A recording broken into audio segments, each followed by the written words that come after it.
Hello. Welcome to my first ever draft review.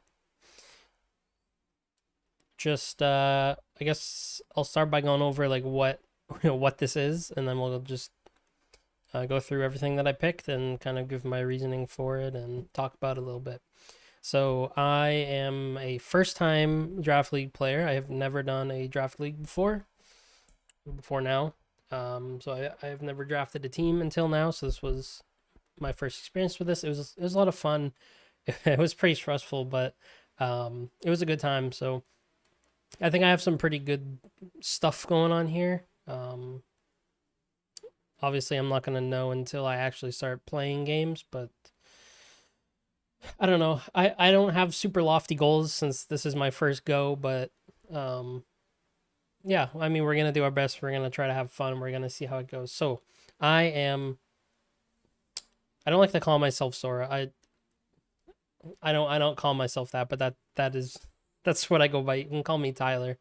Um, that also works. So I am a software engineer who likes to play Pokemon. Um, I started playing VGC in Sword and Shield, not right away, but um, I got into it with the Players Cups. I never super competitive, but I've been a master probably 3 or 4 times at this point. I've played hundreds of games on the ladder. I've played in a couple Players Cups. I didn't qualify for any brackets, but I was there playing. Um, so yeah, I was kind of sick of the ladder in game with Dynamax and with dealing with Zacian and every single team. And my best friend Goose, who I have known since like preschool, had been playing in this draft league for a while, and I had been watching his games, and I thought, that looks really interesting. I've watched draft leagues in the past, like there were some big content creator draft leagues where I watched like Wolfie VGC and Cybertron or Aaron Zhang, play their draft leagues, and I always thought it looked cool. But I never really took the opportunity to give it a try, and then watching Goose play a bunch, and coincidentally, I was just on the VGC subreddit one day and I saw a post like advertising the VBL. So it's like, let's give it a shot. We're playing a funky set here. It's called the Daddy Plan because, actually, I don't know the lore behind it, but basically every Pokemon that got used more than two or more times in the last season is banned. So you have a much smaller pool of Pokemon to work with, and most of like the really really good Pokemon are all banned because they were obviously picked and used. But there were some. It wasn't. I think there were a lot less teams last season, so there were definitely some Pokemon that got through. You'll see here. There's plenty of legendaries. There's plenty of high BST Pokemon. There's plenty of heavy hitters. So I had to come up with a team name. So I live in a town called Dover. So I was incredibly creative, and I named my team the Dover Dhelmise because I think Dhelmise is a really cool Pokemon. Not actually legal in this tournament, so it's not like I have Dhelmise on my team or anything like that. But yeah, it's a cool Pokemon. It's underappreciated, and it fit well with the DD, Dover Dhelmise. So yeah, I made this logo. You can see here it's incredible. It's an incredible logo. I made it in GIMP. So the draft, it's still ongoing right now as I record this, but I've finished my team. So we're on the last round of the draft in our conference. I'm in the baby conference, with 16 teams. So we did a 16 team snake draft for each conference. I got the third overall pick, which is it's kind of a blessing and a curse because so my prior experience before this was playing fantasy football, which has a similar drafting pattern. It's not points based drafting the way I did fantasy football, but it's the snake draft is really what I'm getting at here as the important part is if you get the first or the second or the third pick right, you can get an S tier Pokemon player. If you're playing fantasy football, you get the best running back or whatever, right? But then you'd have to wait for every other team to pick twice before you pick again. So you get like one S tier, and then like your next pick will be maybe low A tier, maybe like B tier, because a lot of all of the other S tier Pokemon are gonna get, or players or Pokemon are gonna get picked between your two picks. So like I made my first pick, I got what I wanted, and then it was hard to plan what I wanted to pick next until I was closer to my next pick because I had to wait for so long. Whereas if you pick, in the second half of the order, you can sort of get, back to back early picks. So you can get like, maybe you get an S tier and an A tier, or two A tiers, or even you get lucky. And if it's a smaller team set, maybe you get two S tiers, right? But yeah, so I had to draft around that, obviously. So I got the third pick.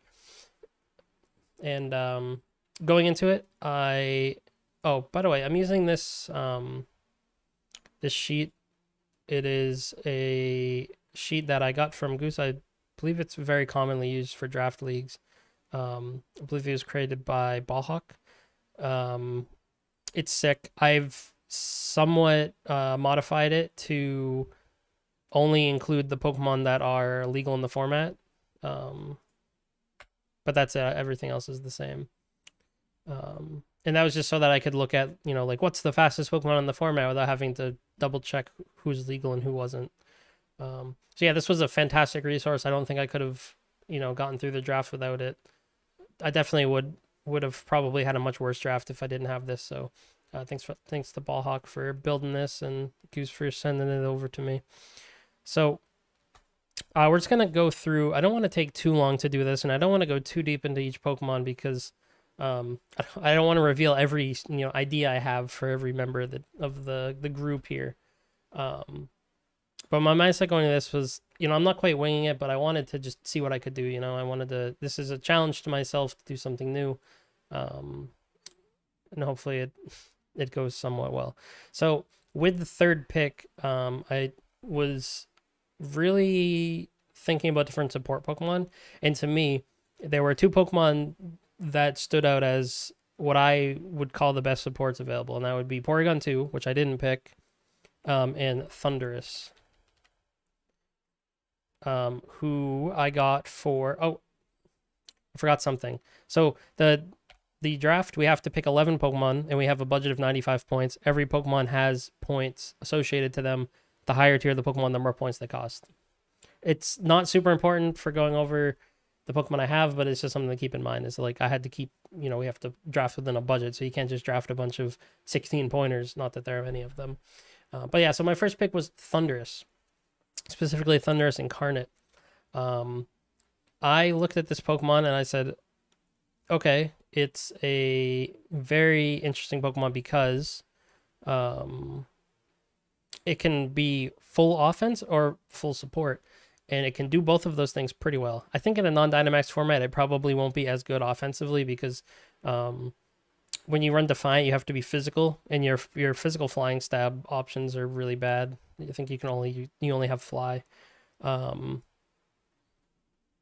you have to use Wild Charge, I think, which has recoil. So yeah, it's not as good without the max Airstreams and max Lightnings, but it can still be very, very strong. And you can also just run like a special Thundurus Prankster and have it be offensive. You don't have to run it Defiant, but it's there as an option. He's got a nice base attack. He's got a pretty good move pool, actually, both offensively and defensively. So I really felt that this was like the best option for covering both offense and defense with one pick. Obviously, with the Prankster set, you can annoy people with Thunder Waves. You can, hit the priority taunts. Eerie Impulse is really good for lowering special attack damage output from the opponent. So yeah, I just thought it was worth the pick. I thought about Porygon 2, but I just didn't want to use it. I don't like it. I don't like that Pokemon. I didn't want to use it. So, maybe that's bad not to pick it just because I don't like it, but screw it, right? It's my draft. So my second pick, I had to wait a bunch of picks. I wanted something bulky that could still do some damage. So I picked Registeel, who is, I think, it's like the bulkiest Pokemon that was in the whole pool. because of its, it's incredibly high defense and special defense. It's fantastic defensive typing and steel. It's great ability and clear body, which prevents its stats from being lowered. It's just an all around like great tank of a Pokemon. You can run iron defense, body press. You could run like curse. You body press damaging off of your defense. It's unfortunately it's not a stab, so it's not like the biggest hit. But you get up an iron defense or two, and suddenly you're like a physical wall, and it synergizes well with Thunderous if you run a Prankster set because you can you can Prankster Rain Dance too with Thunderous. So I essentially have an option for like a rain team if I really wanted it. And one of Registeel's weaknesses is fire, and I don't currently at this point in time, I didn't have a cover for fire, but you can use Rain Dance to sort of mitigate that damage output, and you can also use Eerie Impulse on like a special attacker. So you're pressing Iron Defense with Registeel, you're pressing Eerie Impulse with Thunderous, and you're just building a wall pretty much. So that's what I wanted Registeel to do. So he was worth 13 points. And then at this point in the draft, so it's a snake draft, so I got essentially back-to-back picks. Like I picked, and then 2, 1, 2, 3 I pick again. I wanted to go for more offense, but I also wanted something that was a little bit flexible. And there's one Pokemon that I really, really love who was available to me, who I don't know if it was a great choice, but I love this Pokemon. So we took Articuno Galar for 12 points. So this Pokemon, it has competitive, which is similar to Define, except it boosts your special attack if you get any stats lowered. So, it fights back. It's better than Define against Intimidate, right? Because with Intimidate and Define, you only get +1 on your attack because your attack goes down. But if you get a competitive Pokemon gets intimidated, they don't lose their special attack. So, it's a good way to, stop people from wanting to bring Intimidate or use any other stat lowering moves. I drafted Registeel, who is incredibly slow, so I needed at least a couple of Trick Room setters on the team, so Articuno can fulfill that, but it can also run like Trick Room in Prison to block other Trick Roomers if I'm against a hard Trick Room team that is like even slower than my Registeel, and I don't actually need Trick Room myself. It can run screens, which I don't know how commonly I would do that, but you'll see in a little bit. I think I have a better Pokemon for that option, and then of course it has pretty good special attack. It has the same special attack as Thunder, so it can do some damage, especially if it gets the boost. Outside of Dynamax, it's probably not as good. And most of the times I've been using it, we're in game with Dynamax as an option, so I haven't used it in a non-Dynamax format, I don't think. So I'll see how that goes. But yeah, it's just I really like it. I like the Pokemon. I don't know how well it's gonna do, but I like it.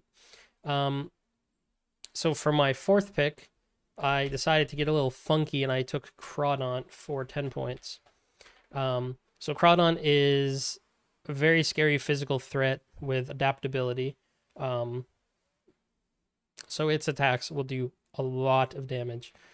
He gets, knockoff to knock off items. I probably wouldn't really ever run Snarl on him, but he fills the water part of the team. Dark types are really good. So yeah, I feel pretty good about this pick. I've never used Crawdaunt before, I don't think, so it'll be interesting. He's pretty slow, so he works with the Trick Room plan. Or even like, if I get a Thunder Wave off, or even a Tailwind from Articuno, then, it's not such bad speed that I could never outspeed anything.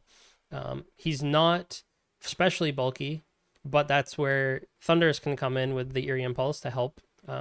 Or like a Reflector Light Screen from Articuno. So I think if I can properly support this Pokemon, I think it's going to take a lot of knockouts. I hope. So with my next pick, and looking at it in hindsight, I really went for a lot of offense, right? But my next pick, there weren't very many rock types that interested me in the pool at this point in the draft. So, but I still wanted one because it's a really good offensive type in with this pool of Pokemon. I think it's the one with the most Pokemon that it hits for super effective, that are like 10 points or more. So yeah, I wanted a rock type, and there was one that stood out to me is Lycanroc Dusk for 8 points. So this Pokemon has Tough Claws, which boosts its contact moves by, I think it's either 20 or 30%. I think it's 30%. It's fast. It also comes with a priority Accelerock that actually hits like a truck. You wouldn't expect it, but if you run like a Life Orb, like Adamant set, you can be like knocking things out that don't expect it with Accelerock with priority. It's already pretty fast. It's going to be one of the faster things in the entire format, so you don't need that priority all the time, but if you're getting something that's faster than you, then that's a great option. It can hit like a truck especially if you do like a Swords Dance set or something like that. But even at neutral, it's hitting pretty hard. So yeah, I wanted something fast because I didn't want to be all in on the Trick Room because if you get your Trick Room shut down or if you're against a team that's slower than yours, then you're kind of just out of luck, right? Because then they'll just Trick Room and you'll lose. So this gives me a fast option. If I taunted their Trick Room away, or imprison their Trick Room away, I'd have fast Pokemon that could take advantage of blocking that. So yeah, I thought Lycanroc would be pretty interesting as a pick. He's not bulky, but he's sort of there to be the glass cannon, right? Sort of like Crawdaunt. Yeah, that's really what I was going for with that. I don't remember. I don't know if I have this here in the exact order that I picked them. I don't think I do. I think. Let me verify this actually. I picked. Okay, spoilers. My next pick, there were very, very few fire types in the format. And I wasn't quite done taking offense because I at this point I sort of felt like I'm probably going to be using Thunder as a support for the most part. Articuno will probably be somewhat supportive.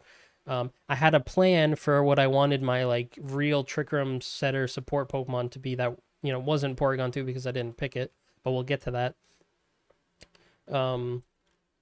So yeah, I wanted to grab a fire type before they were all gone, and coincidentally, Goose had picked Scorch like right his pick before me, and that's when I realized, oh, people are gonna start taking fire types now. It's like when you're doing fantasy football and the first person takes a quarterback, everyone starts taking quarterbacks. So I wanted to hop on the train, so I took Flareon, who is another physical attacker. So at this point, I have a bunch of physical attackers, which is kind of potentially risky, but I took Flareon for 6 points. It actually stood out to me as like a really interesting Pokemon. It's not physically bulky, but it's pretty specially bulky. It's got low HP, so it's not going to be a tank or anything like that. But it has a high base attack. It's pretty slow, but that fits in with what I'm trying to do with this team. I can either go fast with Tailwind and slowing them down, or I can go slow with Trick Room, depending on the matchup. I can use Flareon to eat fire attacks with Flash Fire, or I can run a Gut set with Toxic Orb and just do a ton of damage. So it's also like the only Will-O-Wisp user that seemed usable to me out of what was left. So I mean, there were others, but this was the one that was like, yeah, I'll use this as a Will-O-Wisp user sometime as well. All around, I'm pretty happy with this pick. I think it's a cool Pokemon. I think it's probably one of the more underappreciated evolutions. So yeah, I hope it's decent. I hope it doesn't get owned. Sorry, I need to reference this again to remember order. Okay, so my next pick, yeah, so this one, I had essentially decided that I wanted this Pokemon multiple rounds ago, but I knew that I had like really good confidence that nobody was going to take it, because there was only like I think one other team that looked like it was building Trick Room, and this Pokemon that I was going to take, it didn't seem like it was very sought after, so I wasn't worried about it being taken, so I waited a few rounds. But I took Yuxi for 10 points. So Yuxi is another psychic type, which is a little unfortunate. It doubles down on my dark and ghost weaknesses, which are both, dark especially is like a very scary type. But I do have some resistances to those types, so I wasn't super worried about it. Yuxi is super bulky, base 130 on both of its defenses. It's only 75 HP, but with defenses like that, it'll take some hits. It's decently fast. It's a Trick Room setter. It can do Light Screen Reflect. It can do Thunder Wave. It can knock off. It can, it learns like all the weather moves. So if you wanted to get really crazy, you could like Scarf it and Sunny Day or whatever for Flareon, or just cool stuff like that, right? This was the support Pokemon that I wanted for Trick Room, so I went and got it. Sort of, risked it a little bit that someone might take it before I could get it, but it worked out. So my next pick was Poliwrath, and I believe this was actually a snipe but I wanted a fighting type. There weren't a lot of good fighting types at this point.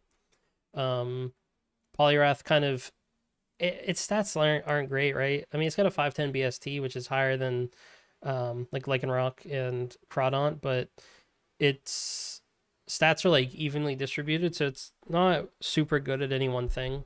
But it's not like awful at anything, right? It's decently bulky. It's not going to do a ton of damage, but it's still got 95 attack, right? So you can still get some damage off. Its abilities are pretty useful. You could do Water Absorb to help support Lycanroc and Flareon, or you could run Swift Swim with Prankster Rain Dance to go fast. You could, it learns Hypnosis if you want to be like that. But I think I'll probably try to use this more as an offensive Pokemon. I have a lot of offensive Pokemon now that I'm looking at this, but two of my last 3 picks were supports, so or intended to be supports. So I guess we'll see how that goes. But yeah, I'm looking pretty hyper offense right now, but I think that's the play style I usually take in VGC anyway. So it probably is better that I drafted to my comfort. Yeah, so my next pick was Eldegoss for 4 points. At this point, I was just picking 6 and 4 point Pokemon. I had considered going back and taking like a high point Pokemon, but nothing really stood out to me as being worth it. And then the end of my bench would be like essentially unusable. Now it's only like mostly unusable. But so I took Eldegoss. I didn't have a grass type. I wanted Sceptile at some point, but I think someone took it before now, or I didn't want to pick it now and it just got taken before I had a chance. But Eldegoss is a pretty interesting Pokemon. It's not really that good. Really, it's like its stats aren't great. It's slow. It's kind of bulky, but it's got low HP. But Cotton Down synergizes pretty well with Registeel because Registeel speed can't be lowered. So if Cotton Down gets activated, then everybody's speed except for Registeel's gets lowered, which makes him faster by proxy. Regenerate is a cool ability. I would probably run that if I was bringing Eldegoss, but I wasn't focused on Registeel. I don't know how many scenarios I would find myself in like that, but it's a good ability, right? It's got a pretty good support moveset. It's my only Sleep Powder user, I believe. It can do Light Screen. I forget its full set of support moves, but it's got a pretty decent set. Obviously it can run like Helping Hand to help with damage output and stuff like that. So yeah. It's a 4 point Pokemon, so it's not going to set the world on fire, but I thought it was a decent value at 4 with the options it gives. Nothing crazy, but nothing terrible either. My next pick was Rapidash Galar for 6 points. It's my only fairy type. It's another psychic type, which is unfortunate, but fairies resist dark, so I don't pick up an extra dark weakness there. Its abilities aren't really that good. I think the only usable one is Pastel Veil. I don't know, you could use Anticipation to suss out a move, but I don't even remember what Pastel Veil does. It's like yeah, it like cures some status conditions or whatever. Probably not going to be super relevant, but surprisingly fast. 105. I guess it's not surprisingly because it's Rapidash and Rapidash is fast. I don't know why I said surprisingly. 100 base attack could do some damage, but it's also another Trick Room option. It's another. I think it learns Heal Pulse, so it can be a healer, like a bulky healer, not super bulky but kind of bulky. Yeah, again, late draft pick. Just tried to get some value where I could. I didn't have any fairy stab, so this gives me that fairy stab option. So yeah, we'll see how it goes. And the last pick, I had originally planned to take Aggron, but it got drafted before we got to this point, and I had 4 points left to use. So I sort of just this one was a real wing it pick. Nothing was standing out to me. Like I don't know, nothing really caught my eye. So I went for the big-haired boy, Bouffalant. Reckless lets it do a lot of damage with its crashing moves. I guess you could probably use Sap Sipper 2 to cover for some of the weaknesses on the team. It's again 4 point Pokemon, not going to be a KO leader or anything like that. But it has a decently high attack. It's slow, but my speeds are pretty spread out on this team, so it can just slot into either you know, a Tailwind mode or a Trick Room mode if I ever use it. It could probably do some decent damage, decently bulky. You know, again, nothing insane. So yeah, that was my entire draft. So all in all, I don't, you know, I'm feeling okay about it. I have no idea what to expect. Um, you know, I'm gonna be having to spend a ton of time prepping for all my games, and I'm, you know, a lot of the coaches are way more experienced than I am, so I'm going to be at a great disadvantage going in. But you know, I think, you know, I keep saying, you know, because I don't know what to say. Um, I think maybe we can do something with this. It'll be fun, even if we lose every game. It'll still be fun. So that's what's important. So yeah, I don't know. I have a bit of weakness to electric, rock, and ghost, but it's not terrible. I think just looking at this now, yeah, it's the only type that I don't have almost equivalent resistant weakness to is electric, which I don't think there were a ton of electric types that were good. So my stats definitely lean towards being more physical than special. You see, my average special attack is only 83. I have two special attackers pretty much, and one of them is a support Pokemon, or most likely support. But I mean, Thundurus can probably be offensive, like especially offensive attacker in this format too, and be pretty successful. I have an average of 97 attacks, so I have a lot of physical damage output, which is good because that'll make people want to bring Intimidate against me, which is countered by Defiant or Competitive. And Clear Body also obviously fights back against that, which is nice. The bulks are, I don't know what a good average bulk is, but I feel pretty good about overall. Like the HP is pretty low, but I think that's just to be expected. I feel like my special defense is pretty good overall. The speed is obviously right there in the middle. I have a few fast Pokemon, I have a bunch of slow Pokemon, I have a couple that are right in the middle. But I have options, you know, Trick Room, Tailwind, Thunder Wave. Like if I wanted to be crazy, I could run like Icy Wind on Poliwrath or a Crawdaunt, stuff like that. So yeah, I have options with this team. I'll be able to build in different ways. There'll be some mind games with the Thundurus or like what the Registeel set's going to be. So yeah, I'm feeling pretty good. I don't know when games start, but yeah, I might edit this a little bit, but or not actually. I'm pretty lazy. I probably won't. I'm supposed to be working right now, and I have a meeting soon, so I need to like finish this up. But yeah, that's my team, and yeah, I'm looking forward to playing and seeing how it goes and doing my best and having fun. So thanks for watching. See you around, and good luck to everybody else. Bye.